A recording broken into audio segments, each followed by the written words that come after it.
Bonjour à tous, vous en avez sûrement marre d'entendre que quand vous êtes diabétique, vous n'avez plus le droit de rien manger du tout. Eh bien heureusement, vous pouvez manger un peu de chocolat. J'ai bien dit un peu. Le chocolat est-il bon pour les diabétiques ? Alors la réponse se fera en 4 parties, avec tout d'abord la réponse d'un nutritionniste à cette question. Ensuite, dans une deuxième partie, nous verrons plus en détail les avantages et les inconvénients pour la santé du chocolat. Puis nous parlerons un peu du chocolat spécial pour diabétiques. Et on finira par quelques conseils de consommation sur le chocolat. Donc sans plus tarder, commençons par la réponse du docteur Hervé Robert, qui est nutritionniste, à la question « Le chocolat est-il interdit pour les diabétiques ?» Le chocolat est interdit aux diabétiques, demande Philippe. Il était à une époque en tout cas. Non, parce que le régime du diabétique a quand même bien changé. Avant, on était pas de sucre, pas de sucre, pas de sucre. Bon, aujourd'hui, on parle plus des index glycémiques, c'est-à-dire de consommer des aliments qui font pas trop monter la glycémie.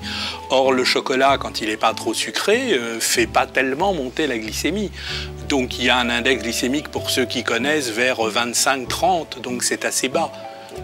Donc on n'a pas de contre-indication, il ne s'agit pas d'en faire des orgies, il vaut mieux prendre effectivement un chocolat noir peu riche en sucre, mais étant donné, on l'a vu dans le reportage, qu'il y a un effet de protection cardiovasculaire, le diabétique a des artères qui doivent être protégées, le fait de consommer du chocolat, c'est pas inintéressant. Et aujourd'hui, il y a des études qui montrent qu'avec 10 grammes de chocolat noir par jour, ce qui est très peu, ce qui fait 55 calories, c'est un dixième. Les carrés, il y a différentes tailles. Oui, ça fait à peu près... Voilà, prenez-le qu'on puisse voir ce que ça fait. Voilà, avec 10 grammes de chocolat par jour, ce qui est peu, on a quand même dans des statistiques sur des études de population, moins 50% de maladies cardiovasculaires. Vous ne trouvez aucun médicament qui va vous apporter cette baisse de morbidité au niveau de la maladie cardiovasculaire. Donc c'est très puissant, beaucoup plus en prévention que bien des possibilités apportées par des médicaments. Donc c'est vraiment... Bon, heureusement, on a le plaisir aussi, mais ça a des vertus incontestables, aussi bien pour les accidents vasculaires cérébraux que pour l'infarctus ou l'hypertension, puisque ça dilate les vaisseaux. Et ça fait baisser le cholestérol, ce qu'on oublie trop souvent. Donc voilà, vous l'avez vu, le docteur Hervé Robert, donc nutritionniste, est très favorable à la consommation du chocolat par les diabétiques en petite quantité. Et pour bien comprendre les avantages, mais aussi les inconvénients pour la santé du chocolat, il faut d'abord comprendre comment est fabriqué le chocolat. Donc le schéma que vous voyez maintenant sur votre écran est donc un résumé du processus de fabrication du chocolat. Et l'ingrédient principal du chocolat, ce sont les fèves de cacao. On utilise ces fèves de cacao pour fabriquer de la poudre de cacao. Et la poudre de cacao est très bonne pour la santé cardiovasculaire. Et c'est très important pour les personnes qui ont le diabète, car on sait que les maladies cardiaques sont une des complications principales du diabète. Et la poudre de cacao que l'on utilise pour fabriquer le chocolat est très riche en flavonoïdes. Ce sont des pigments antioxydants que l'on retrouve dans le vin rouge ou la tomate. Ils permettent de faire baisser le mauvais cholestérol et d'éviter la formation de caillots qui bouchent les artères. Les flavonoïdes font aussi baisser la pression artérielle et font aussi monter le bon cholestérol. Donc la poudre de cacao est très bonne pour la santé cardiaque. Mais attention à ne pas confondre cacao et chocolat.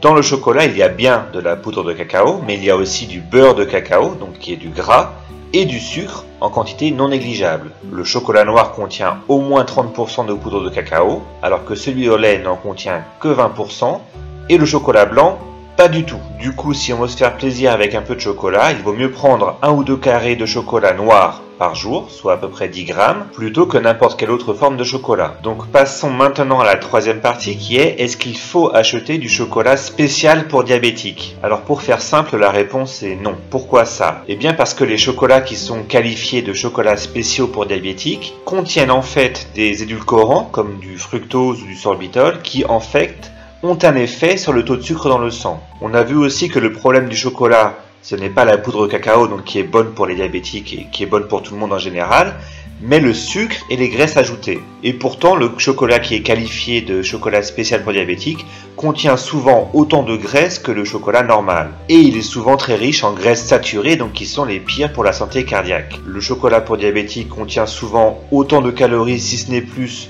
que du chocolat normal, et en plus, il peut avoir un effet laxatif qui vous fait aller aux toilettes plus souvent. Donc pour conclure, le chocolat pour diabétiques qui est plus cher que le chocolat normal ne présente pas spécialement d'intérêt pour les diabétiques et je ne le recommande pas. Passons maintenant à mes 6 conseils sur comment consommer le chocolat.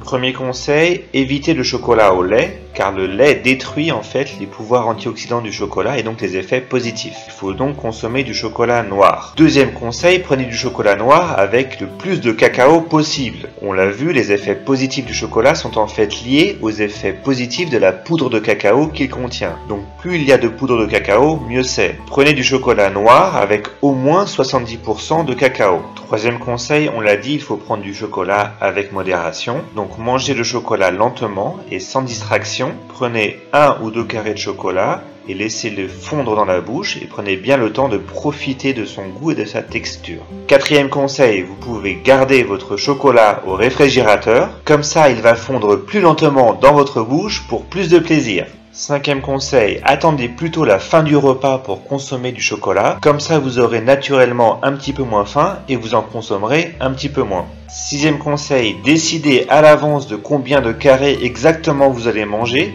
et mettez le reste à l'écart, à un endroit que vous ne pouvez pas attraper. Comme ça, ça va vous éviter de vous dire « Oh tiens, je vais juste prendre un petit carré de plus » et vous risquez de finir par engloutir toute la tablette. Septième conseil, puisque la poudre de cacao est bonne pour la santé cardiaque et le chocolat un peu moins bon à cause du sucre et des graisses, pourquoi ne pas consommer directement de la poudre de cacao?